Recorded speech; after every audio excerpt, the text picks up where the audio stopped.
कभी कभी हमने हमारे माता पिता के मुख से सुना था कि डूबते को तिनके का सहारा। डूबते को तिनके का सहारा मतलब डूबता हुआ व्यक्ति है, उसको एक छोटा सा तिनका भी अगर नजर आ जाता है तो उसमें भी उसको आस लग जाती है, उसको उसमें भी आस दिखने लगती है, उसमें उसको लगने लगता है कि अब मुझे भगवान बचा ले।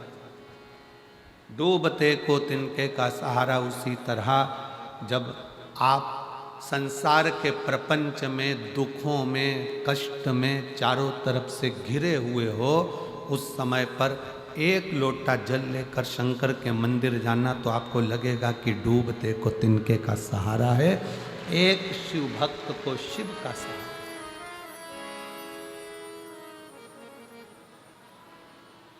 कितना कष्ट इस संसार सागर में जितनों ने जन्म लिया है सबको दुख भोगना पड़ा, चाहे वो भगवान राम क्यों ना हो, चाहे भगवान कृष्ण क्यों ना हो। भगवान राम ने भी अगर पृथ्वी पर जन्म लिया है तो उनको भी दुख भोगना पड़ा, 14 वर्ष वन में रहना पड़ा, सीता जी का परित्याग करा।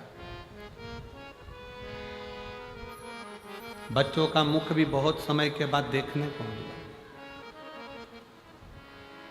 भगवान कृष्ण ने अगर इस पृथ्वी पर जन्म लिया तो भगवान कृष्ण को भी दुख भोगना पड़ा। जन्म कहीं लिया, बड़े कहीं हुए, विवाह कहीं हुआ, जाकर विराजमान कहीं हुए और आखिरी में भी वो द्वारका का त्याग करना पड़ा।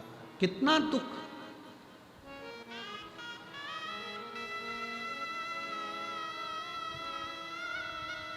कोई महाराज तुमको मिल जाए, कोई महाराज तुमको मिल जाए, कोई बाबा तुमको मिल जाए और तुमसे कह दे कि मैं तेरी जिंदगी में दुख नहीं आने दूंगा, तो समझ लेना कि पक्का झूठेला है, पक्का झूठेला है, झूठ बोल रहा है। भगवान राम जी के गुरु वहीं खड़े हुए थे और राम जी महाराज के जीवन में भी दुख आ रहा था।